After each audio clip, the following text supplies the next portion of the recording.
Hello, and welcome to episode 10 of TGIK, or thank goodness it's Kubernetes. Hopefully y'all can hear me. Let me know if you have any problems hearing or seeing, if I need to make the font bigger. Hopefully last time we had a little bit of a dropout where as I was compiling some stuff, the video got out of sync. Hopefully we won't have that happen today, but definitely if you see something like that happen, let me know in the chat. And I'll restart the streamer. So to start with, I'm gonna open my, it's 1 o'clock here, so I can have a beer now, right? Oh, it says audio seems a bit distorted. Shoot, that would be unfortunate. Let me see what I can do. So I'm going through my fancy microphone here. Let me switch to this microphone. I need to figure out sometimes, okay, the static thing is something with this microphone. I have to figure out what's going on. Let me know if this is sounding better. I switched to a different microphone. Does that sound good?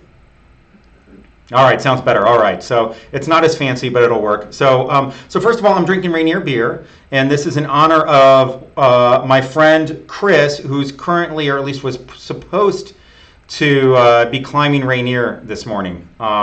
So she's on a mission to climb, I don't know, pretty much every mountain she can find. So so hopefully everything's going well with her, and it's probably, she's at the summit or down by now if everything's going according to plan. So that's pretty cool. So the plan today, oh, hello everybody. Hello Roland from Austria. Awesome. Yeah, it's definitely a little bit later there now. Let's see. So the plan today is I'm going to go over Ingress, and we're going to do a little bit of Ingress the hard way, where we're going to be looking at installing Ingress. I got this cool document camera that I can use here. I'm going to be drawing out some diagrams of sort of how does Ingress actually work in terms of, oh, we have folks from Saudi Arabia or Saudi, I assume that's Saudi Arabia or someplace in the Middle East. And then from India, welcome everybody. Hungary, wow, everybody's all over the world. That's crazy. So yeah, so we're going to be going over Ingress, and then I'm looking to be using this project called kube-lego that automatically uses Let's Encrypt to create TLS certificates for you. Oh, and then Angel is in Florida, Sweden. Sean's here in Seattle. Netherlands. Oh, that's crazy. It's amazing though. I'm talking live and you guys are hearing me. It's no TV antennas or anything. So so yeah, so we're gonna be tracking the packet flow, and then we're gonna get kube-lego set up. It's from the folks in JetStack they are based out of London. Is that let's see, is that you, Bob? Are you with JetStack? And so we're going to be getting kube-lego working, and I'll show you how kube-lego works under the covers to actually work with Let's Encrypt to automatically get you certificates. It's kind of a little bit of a dance, but it's also kind of magic. So with that, oh man, I forgot. I wanted to have one window open. Let me do that real quick before I switch to the screen. Because it's always when you're broadcasting these things live, you want to make sure you don't flash something on your screen that you didn't mean to. So give me a second here. Oh, wow. Oh, you're on your own. Ha. I know one of the folks from JetStack was going to try and join us, and that would be cool in case I get totally stuck. But it all went pretty smoothly when I pre-flighted some of this stuff, so that's good. Okay, so as part of this, I'm going to have to play with some DNS, and so I want to make sure that my DNS dashboard is up, if I can find it.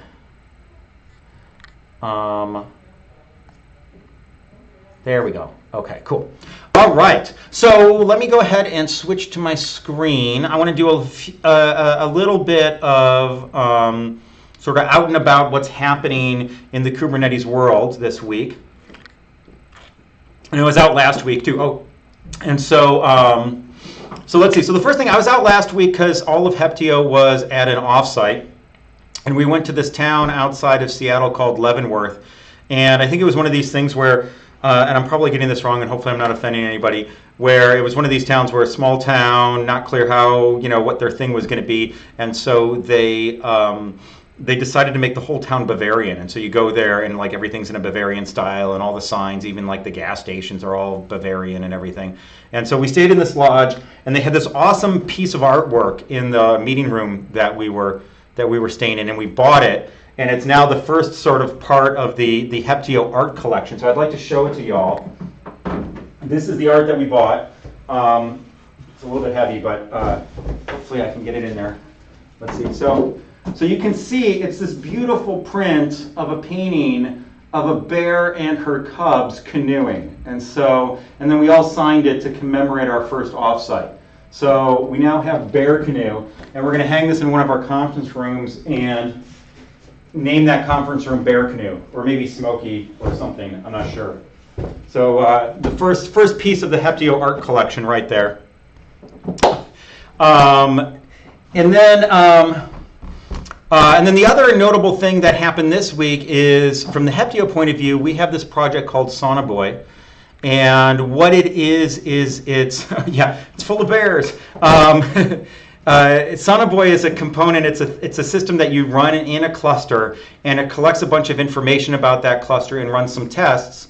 These are a subset of the tests that are run when we're qualifying releases, and so it's like, you know, using the same tests that we use as we're doing releases, or at least a subset of that. Run those on your own cluster to make sure that your own cluster is healthy and working. This is also as we start moving towards official conformance, like is your cluster an official Kubernetes cluster? We're going to be using the same set of tests also. And so the tool that we built a little while ago was called Sonoboy. What we did last week, and we released that a while ago, what we did last week is we really, it was earlier this week, man. It's a long week. So what we did on Wednesday is we released this thing called Sonoboy Scanner. And so that's at scanner.heptio.com. And this essentially guides you through running that, and then takes the output of that and creates sort of a pretty report. And so, yeah, it's going to be running a subset of the EDE tests. So it goes ahead, it runs a subset of those tests, and then it provides a really friendly sort of view of what the results of those tests are. And that's and then we're going to be, working to enhance that over time in terms of the types of tests and the type of analysis that we can do on that. And so that's something that we think is really interesting. So go ahead and check that out if you like. And give us any feedback. If it doesn't run well for you, please let us know. We've already found a few places where things can be a little bit confusing or surprising. So we'd definitely love folks to get some miles on that. But really the exciting thing is Kubernetes 1.8 got released, I think it was last night or this morning is when it officially came out. There was one issue that came in late that delayed it by a day. But it finally made it out. This is really exciting. There's a ton of work that goes into doing a Kubernetes release. Even pulling together these change notes, these in the change log, ends up being a big job. And so there's a lot of folks who do a lot of really hard work to make that happen. And so I really want to thank the release team for getting this out there. Super exciting. I'm not going to belabor all the stuff that's going on. I do want to call attention to a couple of things. We tried to make this more of a stabilization release, and so we're not going to see as many sort of top-line features here. I think when a project grows like Kubernetes, there's always a long list of stuff that you need to get to in terms of setting yourself up for the future, making the thing more stable, and we've been chipping away at that. And so I think you're going to see a lot of a theme here around stabilization if you actually go. And I'll put all these links in the description of the video when we're done. But a couple of things that are interesting. So one of them is some of the API groups for some of the sort of well-known APIs, things like daemon set, deployment, replica set, those things all moved from extensions /v1 to the apps API group. And the whole API group thing is actually a little bit confusing for folks, and so I think a blog post or on that might be helpful, or sort of a succinct way to get there. But essentially it's a way for us to break up the API into bunches of sort of segments so that we can version and deprecate and name and sort of like talk about quality and promises around those segments over time. And then yeah, so that's exciting. And then Eric's asking, how long until migration from 1.7 is seamless? So that is a really hard question, I think. And it's hard because one of the the valuable things about Kubernetes is that it's so flexible in terms of the different environments that you can run it in, how you can run it. I think it's one of those things where it's both one of the things holding the project back is that there's so much choice and there's so much confusion around this stuff, but it's also one of the strengths in that there's so much adaptability in that.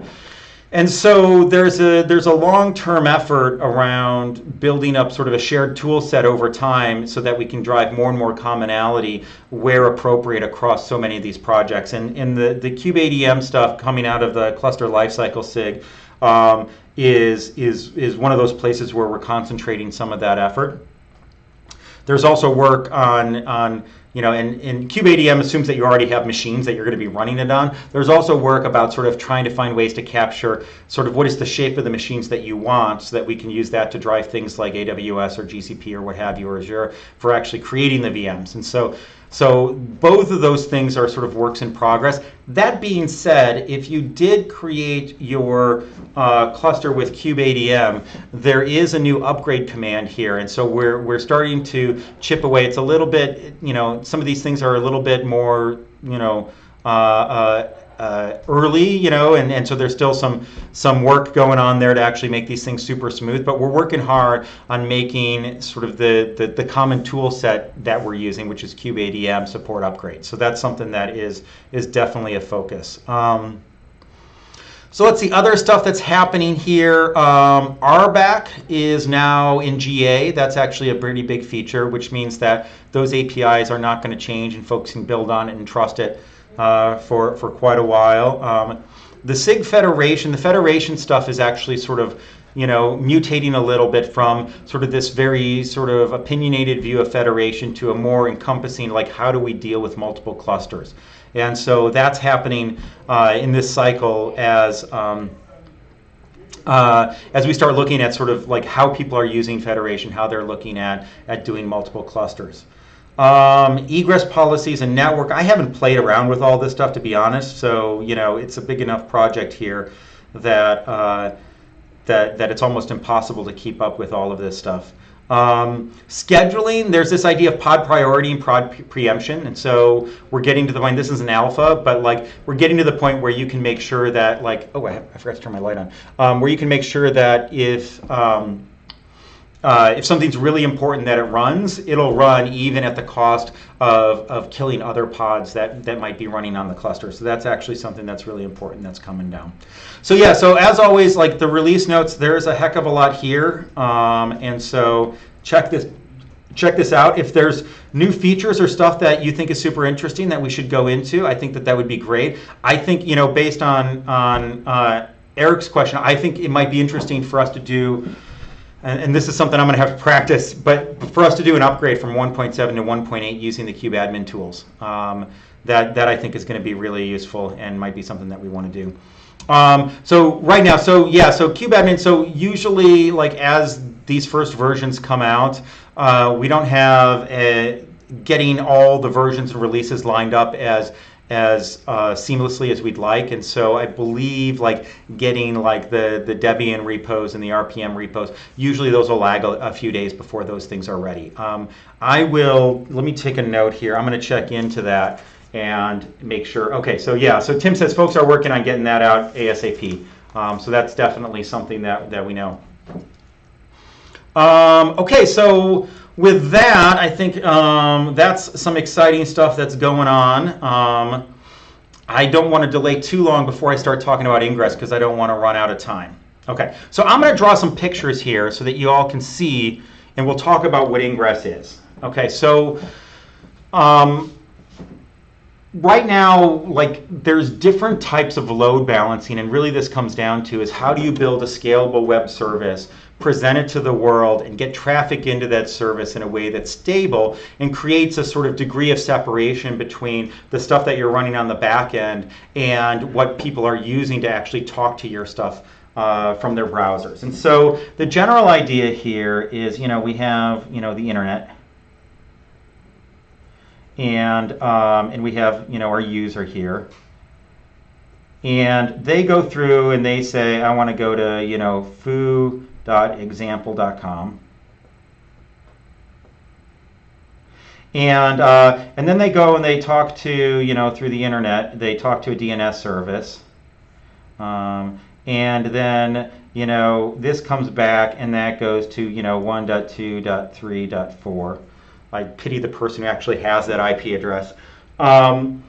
Now, the first thing here is there is this thing called GeoDNS. And I'm going a little bit sort of, you know, deep here. But one of the things that can happen is the IP address that's returned may actually depend on who's calling. Now, this breaks DNS a little bit because DNS assumes large cacheability. DNS is never built with this in mind. But generally, one of the ways that people do load balancing on a sort of wide area across regions to make sure that, hey, if you're in Europe, you go to a Europe data center. If you're in the US, you go to a US data center, is that they return different DNS results based on where you're calling from. So that's really common. Google uses some advanced techniques. They don't do that stuff anymore, so they use these fancy types of IPs called Anycast IPs. But generally, people use that Anycast stuff when talking to the DNS server, but then once it resolves, that's a regular old IP. And so now the person then goes through and they talk through the internet, and they'll actually go through an L3 or L4 load balancer. So when folks say L3 or L4, they're talking about the OSI model. And let me, let me pull up the Wikipedia page because it's the 7-layer burrito of networking. And so layer 3 and layer 4 is like at the sort of the IP or TCP UDP level. And so that is essentially a sort of raw application unaware way of doing load balancing. And yeah, layer 1 is magic, right? Exactly. Well, what is the bottom of your 7-layer burrito? Tortilla? Layer 1's the tortilla? I'm not sure. All right, so there's actually 2 types that this box actually might take. There's a sort of TCP, back-to-back type of thing. And so that's what, the best example here is something like ELB here, okay? So when you're running Amazon ELB in its TCP mode, what it does is the user talks to the load balancer ends that connection, and then starts a new connection going forward. And that new connection will have a source IP address that comes from the load balancer, and it just then goes ahead and copies data between the old connection and the new connection. And so this is really sort of a layer 4. So when people say layer 4, that's sort of a layer 4 type of load balancer because it's terminating the TCP connections. The other thing that you can do here, and it's also kind of layer 4 also, is a sort of a connection rewrite. And here, this is sort of an L3, L4. This is also kind of like a type of NAT in some ways. Depending on how you do it, there's a couple of different ways to do it. But in this case, what happens is the load balance here doesn't terminate the TCP connection. It just goes ahead and it rewrites or encapsulates those packets such that the destination actually sees the original source, right? So one of the things that happens here with TCP when you do this back-to-back is that I have here whatever's sitting down here will, whatever's sitting down here, when it looks at the IP packets that it gets, it looks at the source address, it's going to get the source address of the load balancer. And so you've actually lost the source address of the original person who was calling.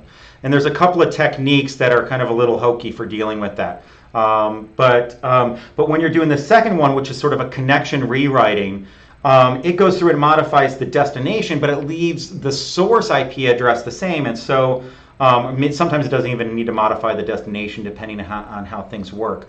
And so the guy here who's actually sitting on the other side of the load balancer, it sees the original IP address. And so that actually ends up being a feature. And logically, the TCP connection is uninterrupted between the user and the thing that's actually sitting down here. A great example of this is the, let's see, so Amazon, what do they have this new thing, it's called the network load balancer. I haven't had a chance to play with it yet. So this is the AWS NLB. It actually does a NAT type of thing. Google does a tunneling type of thing here where they don't even rewrite the destination. And this is the Google, or the GCP, I think they call it an L3 load balancer. Okay. Oftentimes, if you are, and then this is actually done using this project that there's a paper on called maglev. And then you get here, and there's usually folks run a different load balance here, which is an L7 load balancer. And then the L7 load balancer, it's HTTP aware. And usually this has some sort of routing map, where it takes essentially a combination of, let's, for simplicity, say host name and path, and it actually sends it back to a backend. And so it'll terminate the connection. It'll look at the sort of innards and the headers of the HTTP request, and then it'll use that to make a decision before it actually goes to a backend, to the actual service.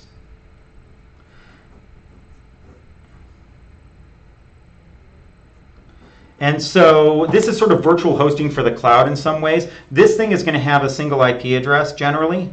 And then it's going to forward to this thing, which maybe there might be an array of these things, and you can do some fancy sort of discovery types of things. And you're masked because you have a stable IP to the rest of the world outside of your particular world.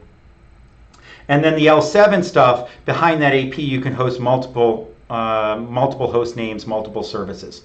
And this can be bigger. So this here, this is what Ingress is for Kubernetes. And then this here, this is the service with type equals load balancer. Okay, so the built-in service type equals load balancer is the L3, L4 stuff. It doesn't know anything about HTTP. It's essentially a single sort of IP endpoint goes to a single service. Let's see. Okay, oh yeah, you keep shaking the desk. Yeah, I need to find like a tripod or something for that. Sorry about that. And then the Ingress stuff. This gets complicated, and like you can use like the L7 stuff that Google provides. You can use ALB in AWS, and so the cloud providers provide this layer also. But you can also make this work with something like nginx or HA proxy, and that's also very, very common. There's also hardware stuff that plays at both of these levels too. You can run hardware load balancers generally in an L3, L4 level, or you can run the hardware load balancers in a sort of full stack or L7 model also. And so Ingress is interesting because there is no default implementation in Kubernetes for Ingress, but there's a bunch of ways for describing Ingress resources. And essentially what you do with Ingress is you define a bunch of Kubernetes objects, and these objects are configuration for one of these L7 load balancers. And then you have to run an Ingress controller that takes these standard Ingress resources, munges those, and programs the L7 load balancer. And so Ingress is essentially a common schema for configuring L7 load balancers. And so the implementations that are out there, there's an nginx one, there's a GCP one. I know folks have done ALB ones. There have been specialized ones that do things just basically just on like, TLS SNI. And so there's a whole host of folks who have essentially built different types of Ingress controllers that take this common schema and then are able to boil that down into a configuration for an Ingress controller. So what we're going to do today is we're going to install the nginx Ingress controller into an AWS cluster. So the AWS cluster uses the Heptio QuickStart.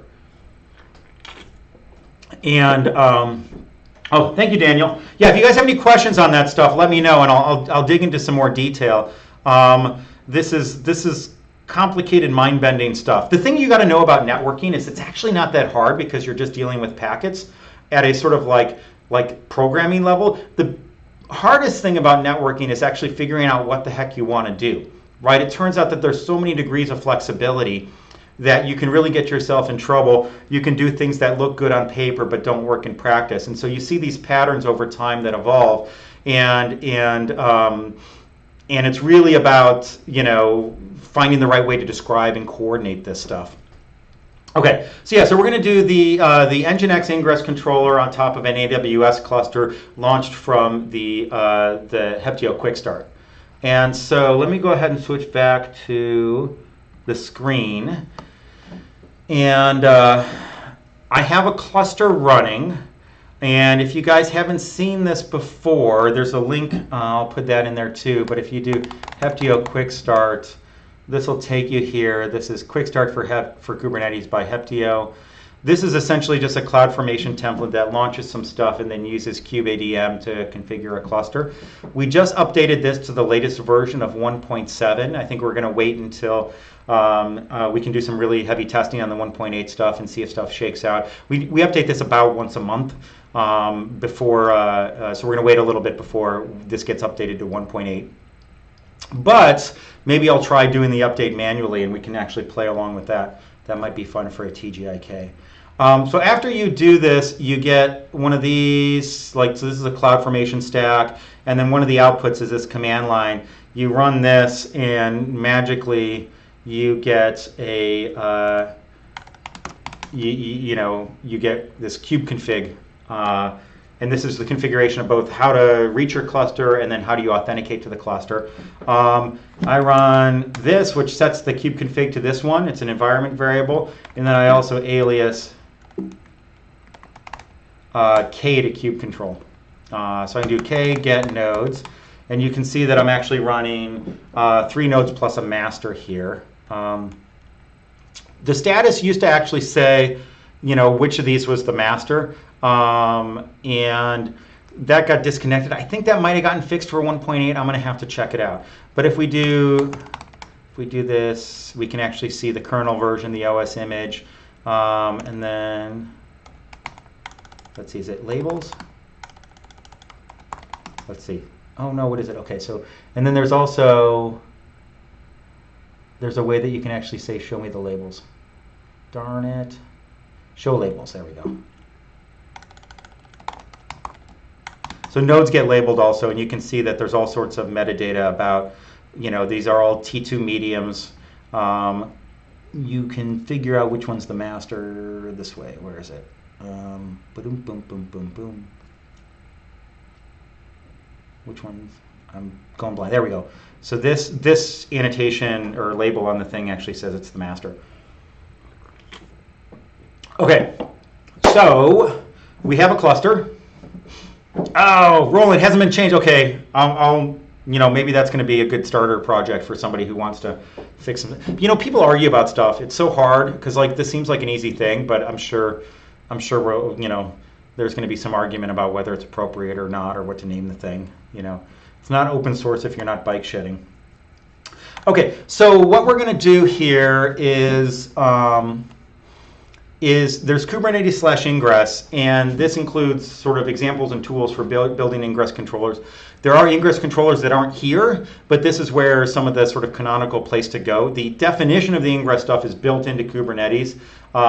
This is essentially a controllers that work with it. If we were going to build Ingress today, because Ingress actually came around 1.2, we probably would build it with CRDs, with essentially extensible resources. But because Ingress was built a while ago, the definition for these resources are built in at a more fundamental level. So the first thing I'm going to do is I'm going to clone this. Now you can install this stuff with Helm, but we're going to do it the hard way. So we'll go ahead and we'll clone Ingress, and hopefully it won't crap out the video encoding as I do this. And there's some examples in there that I'm going to actually copy out here, which is the Ingress with RBAC stuff. There we go. Okay, so I'm going to do make dir YAML I'm going to do copy ingress. I think it's like examples. And then it is RBAC. Excuse me. We have RBAC turned on by default. Nginx, and we have star.yaml to YAML. Okay. And so I copied those out. And we have here a whole bunch of stuff going on, and I'm going to tweak this stuff a little bit. But let's go through the different objects that we're actually going to be installing here, because I think this stuff ends up being important. So the first thing we have here is a default backend. This is a thing that essentially serves 404s. And so if you don't have anything else happening, it turns out that the nginx thing doesn't know what to do, so you have to redirect it to a server that just says, okay, here's a 404. So we'll go through, and the thing that bothers me about this is that this is running in the default namespace, and we're going to run this in the nginx Ingress namespace, which is a new namespace that we're going to be making here. You can see there's a label to it, and then we have a service for this thing also, nginx Ingress. Okay, so we're going to go ahead and save that. The next object that we have here is, and I'll do this a little bit, is this RBAC stuff. So this sets up a whole bunch of RBAC rules. But it also sets up the namespace. So this is going to be the first thing that we're going to execute when we actually run these YAML files. So it sets up the namespace, it sets up a service account, and then it gives that service account a whole bunch of permissions to do things. And then it goes ahead and binds that together. I'm not going to go into a ton of detail here, but I do want people to realize that this, these Ingress controllers have quite a bit of capability in terms of stuff that they can do. What we can look here is we have cluster roles that essentially say that the Ingress controller can list and watch all secrets. And so the Ingress controller will pull in TLS certificates and use those for serving things. And to do that, it needs to be able to read secrets. But currently, with the way that RBAC works, and this people are very aware and they're not happy about this, but the way that RBAC works is that to give the Ingress controller access to all the potential TLS secrets that it might need, you actually need to give it access to all the secrets. And so that's something that I want to go ahead and highlight there. Same thing with, I'm not sure why it needs config maps. That's a good question.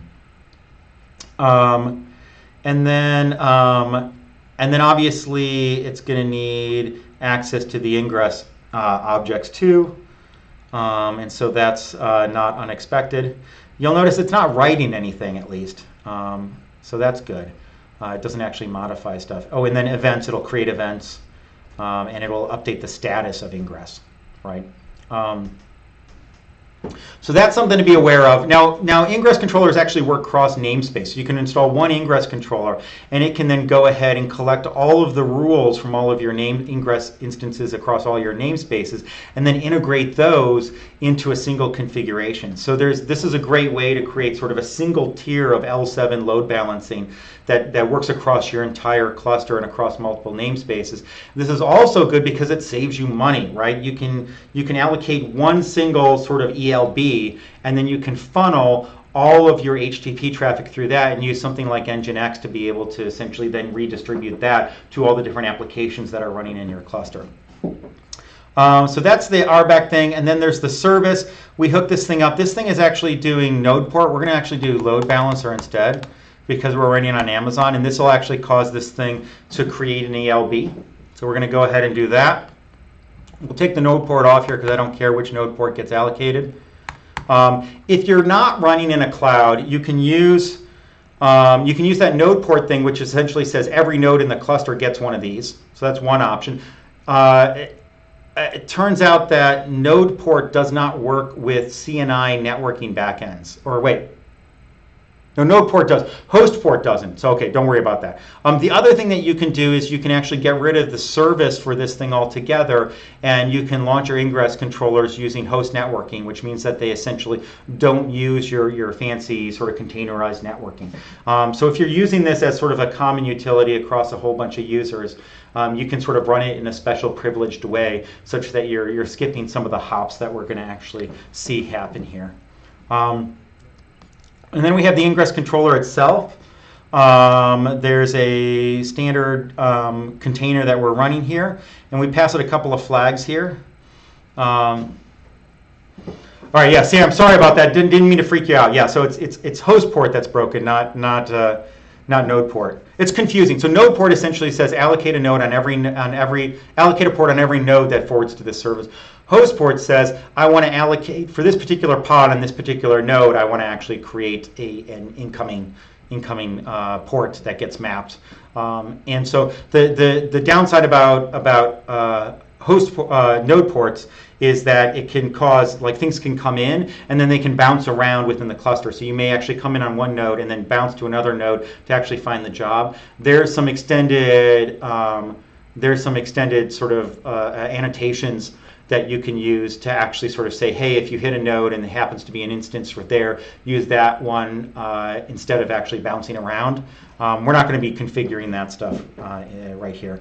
And then we have the default service. We're no longer running the default backend in the default namespace. We're going to be running in the same namespace as this thing. We're doing a little bit of downward API type of things to actually provide some introspection that gets used in these flags. And then we're exposing, 80 and 443, just as we would expect on this stuff. And then the service here, oh wait, what happened? I thought I got rid of node port. I didn't. Okay. And so port, and this is 8080, we're just going to do port 80 there. Okay. So this says program the load balancer to go from port 80 to 80 on this thing, program 443. So essentially we're going to take 80 and 443 traffic on this load balancer and forward it to this nginx controller instance. Now, yeah, so I think we're in good shape here. So this actually should get us going. And let's see if I screwed this up. So we're going to do kube control create -f, and we're going to do the RBAC stuff first. Okay, create -f. Let's do the service. We're going to do this default backend. And then we're going to do the controller itself. Oh, I know one thing I wanted to do is, okay, yeah, we have two replicas on the controller. Now, the controller also does some fancy stuff, and you don't actually see it here, where it does some leader election, and it actually uses, that's why it needs writes to config maps. It writes to a config map to do leader election. And the reason why the Ingress controller needs to do leader election is that it only wants one of those writing the status back into the Ingress object. And so that's why the Ingress controller does leader election. And you'll see if you look through like the Helm chart, you can tweak sort of which config map it uses to actually decide to do leader election. So Hans says, add annotation to the Ingress service external traffic only local to make sure that so that's the annotation that'll do that stuff to make sure that once it hits a node, it'll stay on that node. We can play with that later. I haven't totally explored that to the point where I'm super comfortable with it. So thank you, Hans. So if we do, let's see, Ingress, we called it, the namespace is nginx get pods. Oh wait, no, it's nginx ingress is the thing.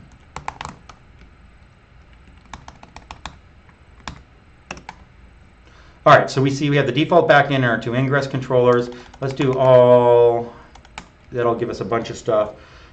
Here we have our service coming in. We have an ELB, so Amazon, if we go back to our diagram here, when Amazon allocates an ELB, instead of an IP address here, it actually gives you a CNAME, it's sort of a really long name. You use that to actually address this thing.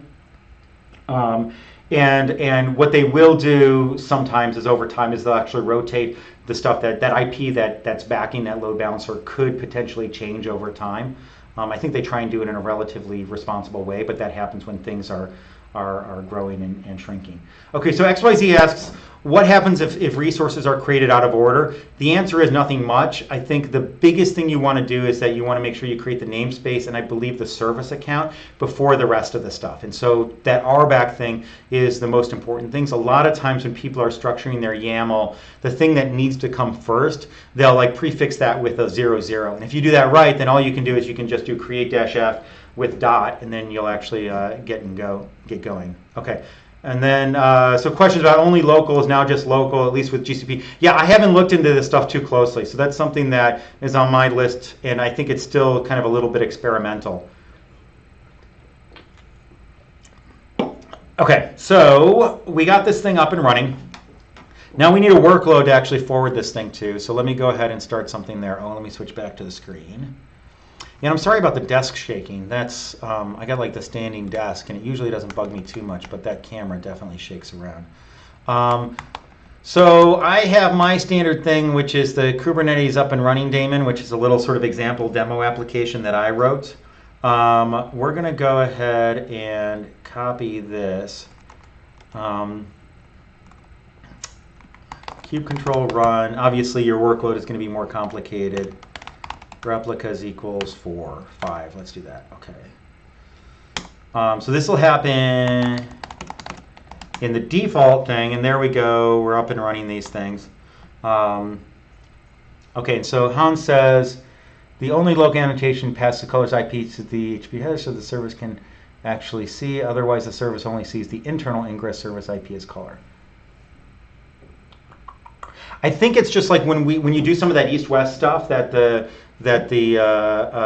cluster IP needs to do, it actually ends up doing another sort of rewrite of the packet so that the path back can actually find its way. I think only local lets you help avoid that when you're actually working internally. I think that's what Han's getting at.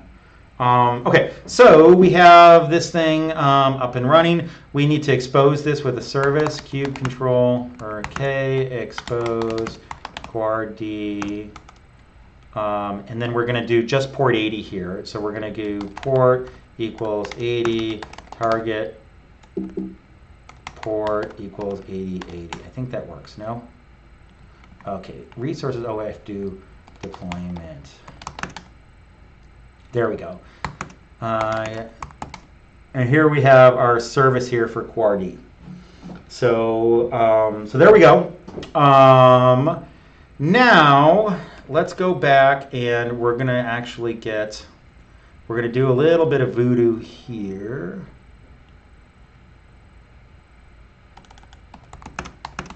So I'm going to actually go through and I want to get, this is the name of the ELB that we're dealing with here. And so right now, if I go ahead and hit this ELB, I'm going to get, if it's actually plumbed through, because it takes a while for ELB, I'll get the default backend 404. Now the other thing that I have here is I have a domain that we're not using right now called backsplice.io. I may name a product that later. I reserve the right. And I'm going to edit this. I had this from the previous time I ran it. And I'm going to actually, and so we're using GCP for our DNS hosting here. You could use Route 53. There's another project called External DNS that actually that works with Ingress to actually go ahead and program DNS also. But I'm not going to have time to cover that. So I'm going to be going from star.backsplice.io with a C name to this thing. So if I go to like whatever.backsplice.io, it should actually go there. We're going to give that some time to propagate too. So here we have, this thing's working. That's great. I'm actually getting, this is the default backend here. So we're getting to the Ingress. The Ingress is actually saying, I don't have anything going on. Let me go ahead and whatever. So now let's go ahead and let's create a Ingress. So I'm going to do a little copy paste here to get an Ingress resource up and going. And the example that we're going to use here is this, I believe. Yes. Okay. So, touch quard1.ingress.yaml. And then I'm going to go ahead, I'm going to edit this, I'm going to paste, oh, what happened? What happened? I didn't copy, paste. Okay, so we don't need this rewrite target. We're not going to do that stuff. The path here, we're actually not going to do a path. We're going to do, what is it, host name? And, yeah, host. And we're going to do quard.backsplice.io. The service name is quard. We're going to port 80.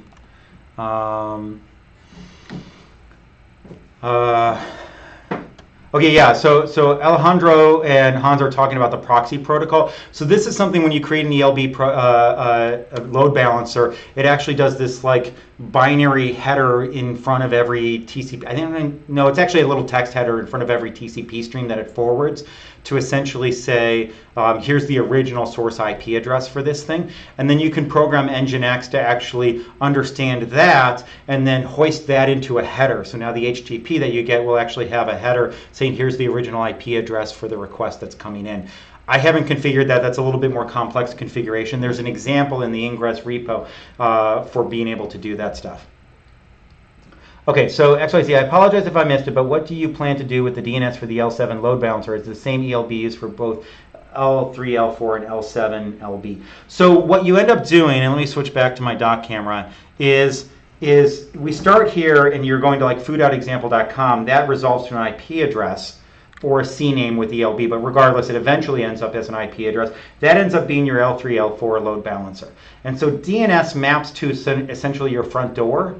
And you can map like foo and bar and baz.example.com to the same IP address. They'll all get funneled through here because this guy, he doesn't know what the DNS name that you used was. Coming, I'm running like Microsoft pen there. He doesn't know what the DNS name that you used to find that IP address. He just goes ahead, forwards it on. And then the L7 load balancer, he's the one that actually sort of looks inside the HTTP, and he'll look at the host header, which is an HTTP 1.1 feature, and he'll use that as part of his map to actually decide which service to actually send a thing to.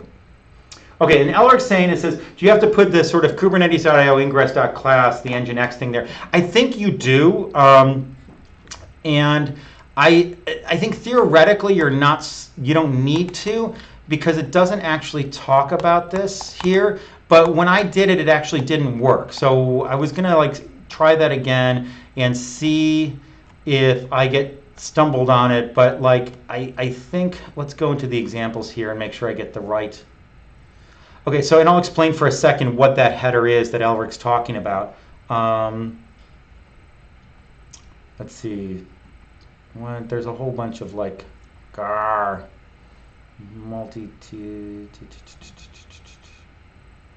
there was a good example here that I wanted to look at for using the thing. Oh, maybe the affinity cookie thing. There we go.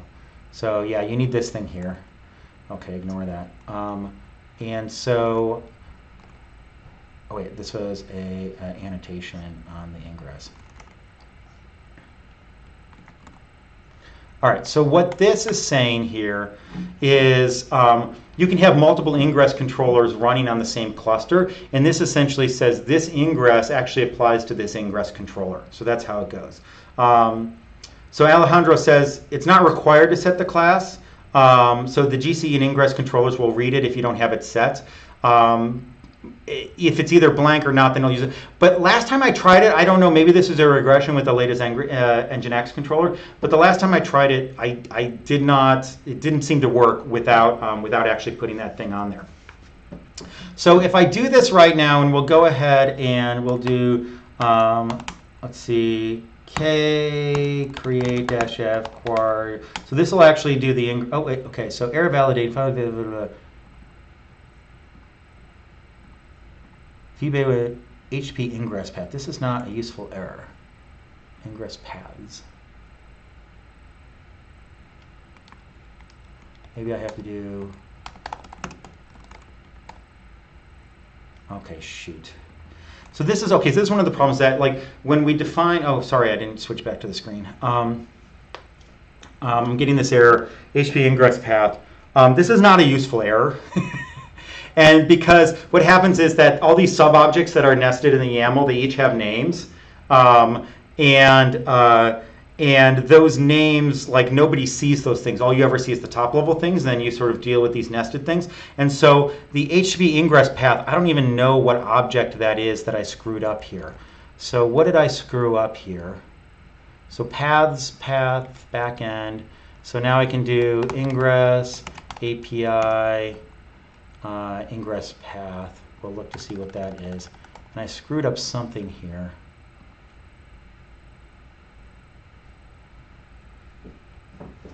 And So here, this is the thing that has backend and path. Oh, so okay, so host ends up being, where does the host go? Okay, so I copy and pasted something. Oh, the host goes under rules. That's right. Okay, so the rule, okay, that's actually happening at the wrong level. Okay.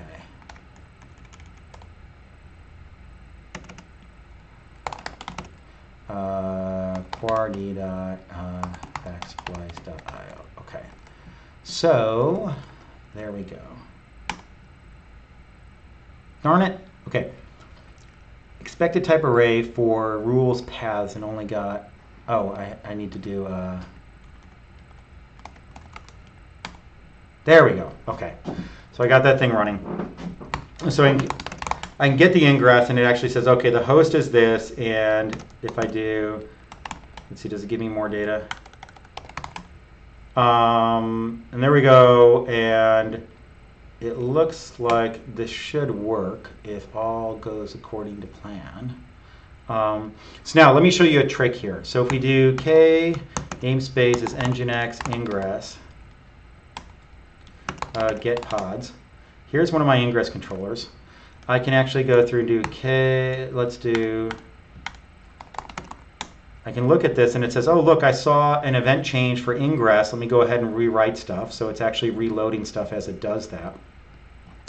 Now I can actually go through and I'm going to do an exec ti to this thing bash. I'm going to actually run a bash bash inside of one of the ingress controller pods. And if I look, you can see that the ingress controller actually writes out an nginx config. And so the main job of the ingress controller is to actually read all these ingress objects and translate them into this file and then kick nginx saying go ahead and restart yourself. And if I do, PS is not installed in this thing, but if you look at PS, what happens is the nginx ingress controller then launches nginx itself under it. So you have both the controller and nginx running in the same container. You don't have to do it that way. You could also have the configurator and the thing that's getting configured actually be running in separate containers.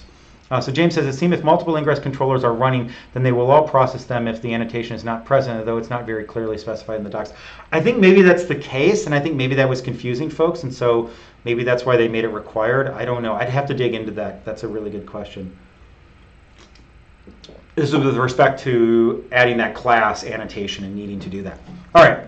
So let's see if this thing is working and everything is propagated. If I go to quard.backsplice.io, oh, look at that, it works. Okay, so that's exciting. So here you can see that this is the name of the pod that got served. If I reload, I actually get different ones. So that's really exciting. One of the things that we'll see here is the X forwarded for and real IP. These are some headers that nginx adds. These are not the IPs that we think they are. These end up being service IPs. So this is not the real IP. So we've lost my IP that I'm hitting from this thing by the time we actually get there. So that's unfortunate. You can do that proxy protocol thing to actually maintain that. If you're running on GCP with the local stuff, it also actually gets maintained there also. So something to be aware of. You're going to probably want to do that proxy protocol thing if you're actually using this for real and you care about who's calling your service. So this is really exciting. Now let's start up another one of these just to show how we can do multiple of these at a time. I'm doing the run. I'm going to call this one, we're going to do version 2 of QuarD. I'm going to call it QuarD2. I'm going to do expose, QuarD2, same thing. And then what we're going to do is we're going to edit our ingress controller so that we can actually, you can have one, our ingress rules, that you can have one thing actually managing two of these. Service name is QuarD2. That's actually going ahead and happening. I do k replace -f. It's working. Now let's see if all goes as planned. I can actually go through and do QuarD2. HTTP. We're not doing HTTPS. QuarD2.backsplice.com. What? Oh wait, why is it trying to do HTTPS?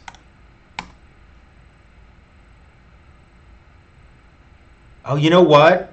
I might have done this. Okay, so what happened is I might have run this before and it cached that like, hey, this thing should be HTTPS. What is that called? I think Chrome gets upset, or maybe nginx is configured. It says once you serve a thing on HTTPS, always serve it. I forget the HTTP feature going on there. So I don't know how to force that. So let's just cheat.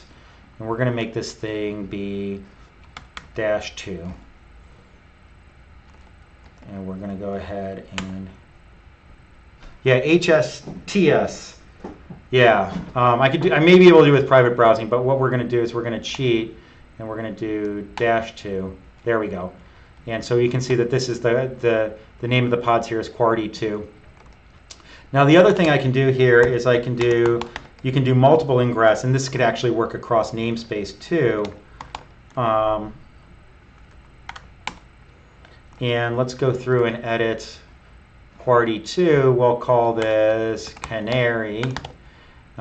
Here we'll get rid of this thing. And so you can point to the same service for multiple things across multiple ingress objects. And so you can organize this stuff however you want. K create -f quar. Let's see. Oh. What did I screw up? Oh.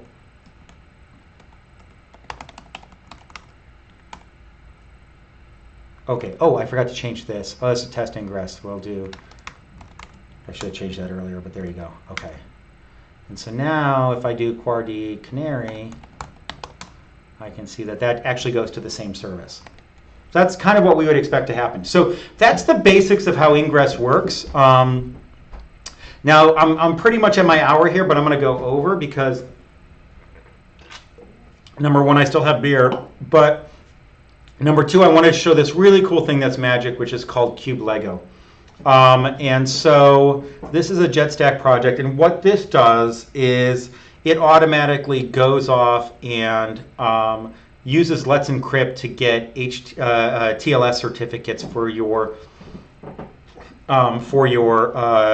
servers automatically. And so it's a way to actually get TLS. Once you get it set up, it's essentially zero work to actually have TLS up and running, and it's free, which is really, really, really cool. So we're going to clone this repo also. Again, you can use things like Helm to get this stuff running, but we're going to do it the hard way.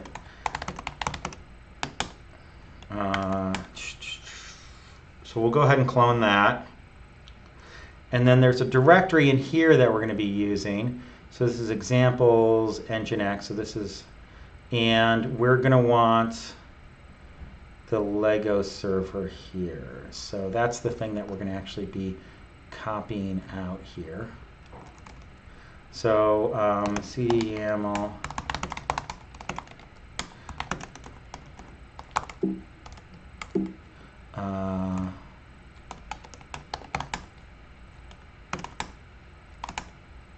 all right, so there we go. And so let's go ahead and we're going to go through this. We have namespace here. It says we're going to create this kube-lego namespace. We have a config map. We have to put an email in here because this actually talks to Let's Encrypt, and Let's Encrypt wants to know how to get a hold of you. Actually, no, that's the wrong one. Let's do Heptio. And then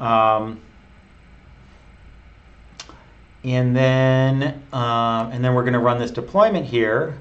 And this essentially loads up that config map and hoists some of the stuff in the config map to environment variables, right? So the email, the URL, all that stuff gets hoisted into environment variables, and I'll run the kube-lego controller here.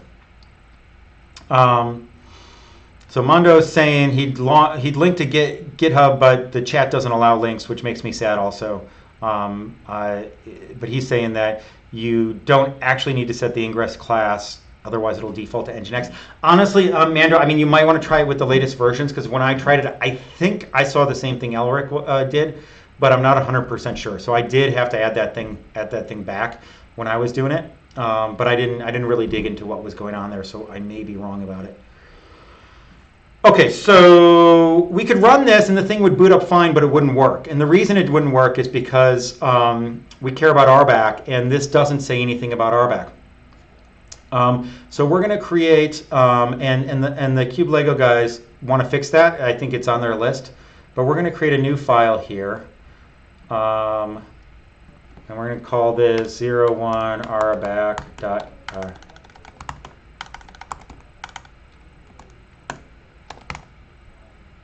We're going to go ahead and do that. And then we're going to cheat, and I found the bug that has the RBAC configuration we want to use here. And I'll put this in the show notes. And again, these are one of those things where you know, some of these permissions are a little bit scary. Okay, what's this thing complaining about? Don't yell at me. JSU, the stream contains non-parental line 1, column 1. What? I don't know what's going on there. Let's reload it. Okay, no, shoot. What is this thing complaining about? What is going on? Is there some sort of like copy paste hidden character BS going on here?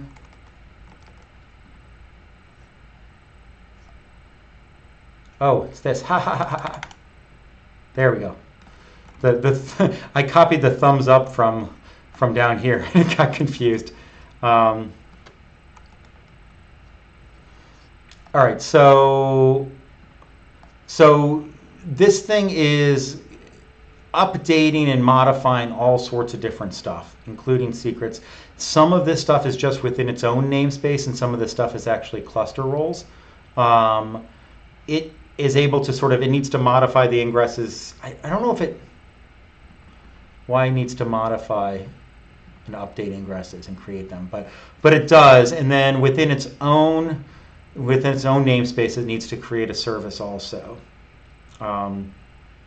So yeah, now this thing doesn't actually allocate any load balancers or stuff. It actually plugs into the ingress that you already have, but it's something to be aware of. And so we have our cluster role, our service account here is called kube-lego service account.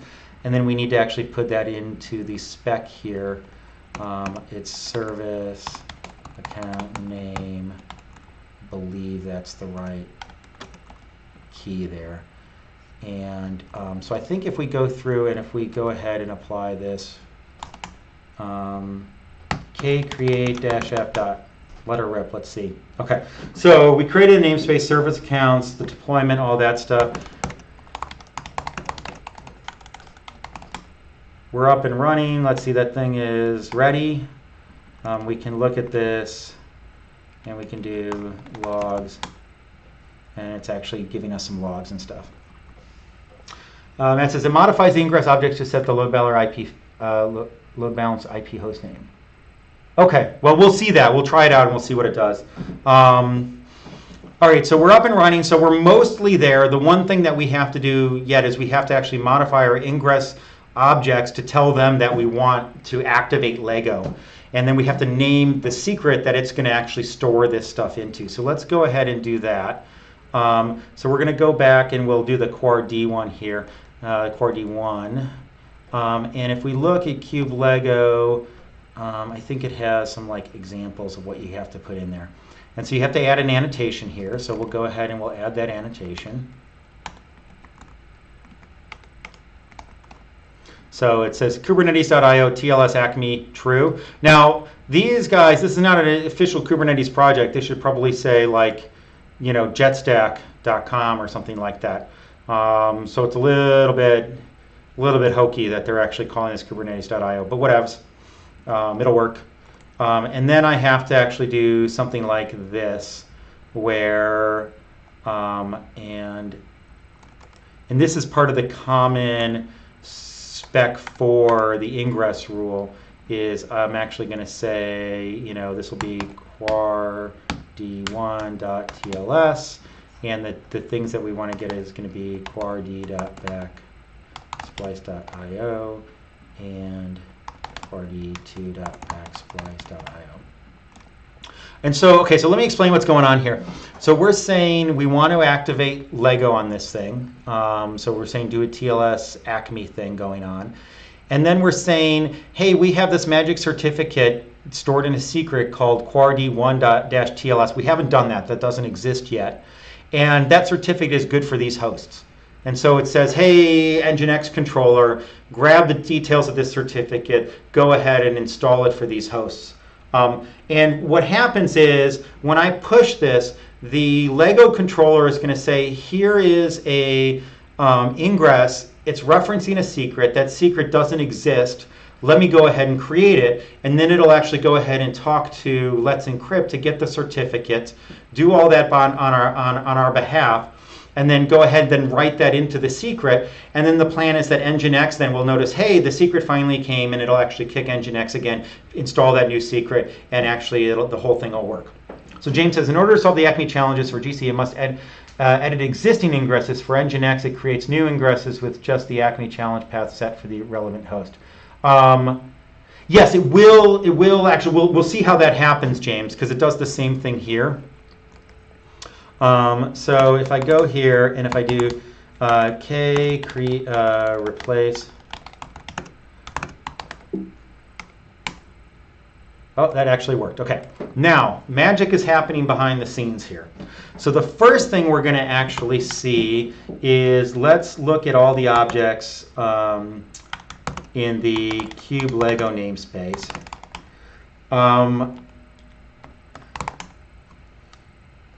Okay, so here's the pod for the kube-lego Ingress control, kube-lego pod controller.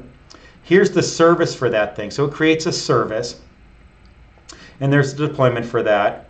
So this is all sort of like pretty standard stuff. Now it's actually going through and creating its own Ingress object now that's actually going to point at this service. And so let's take a look at this Ingress object and see what kube-lego did.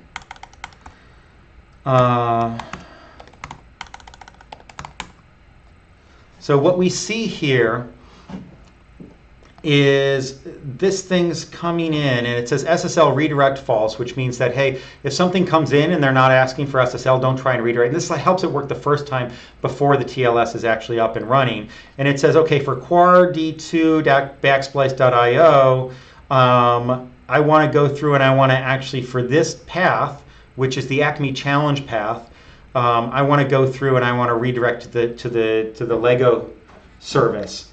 And so essentially what happens is the request from Let's Encrypt comes in, and we're using Ingress to slice off just the challenge request coming from Let's Encrypt, send those to kube-lego. And so kube-lego actually owns the entire path between Let's Encrypt and its own service. It uses that to actually say, yes, I can answer to this particular domain.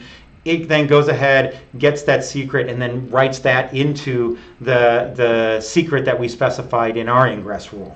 So it creates its own ingress rule to be able to actually go ahead, get the secret that then it uses to specify our ingress rule. And if we look here, I now have a secret here.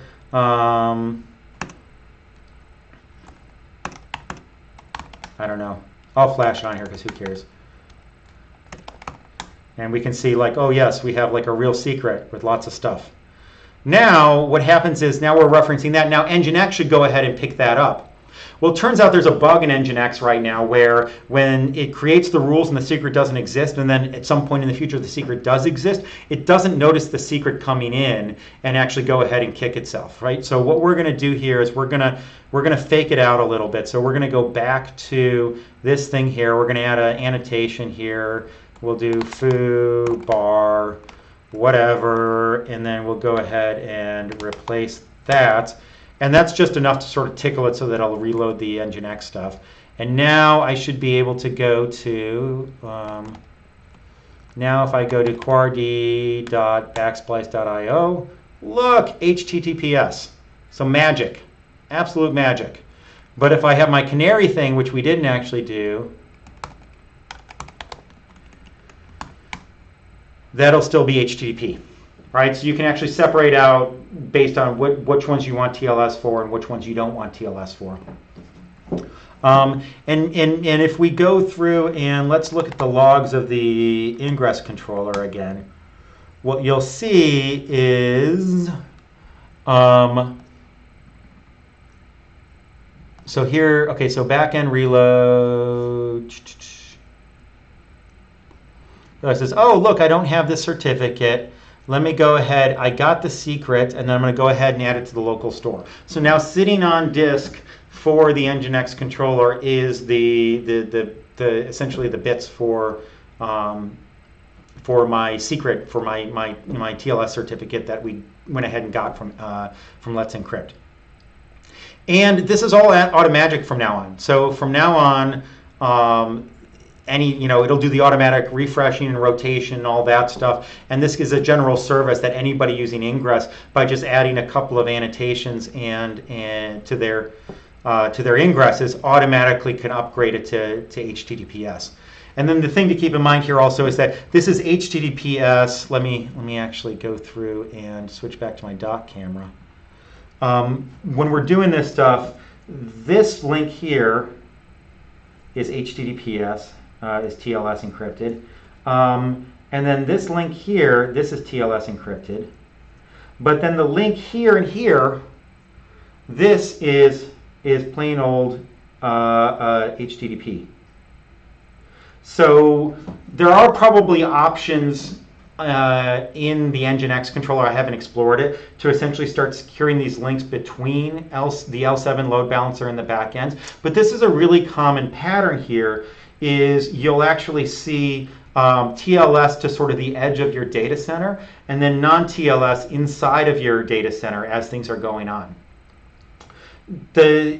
If you want to start doing sort of TLS and strong identity inside of the data center, using a system like Istio, which leverages this interesting project called Spiffy, is a way to essentially manage certificates and TLS and do automatic encryption as you start doing things between all of the services within your data center.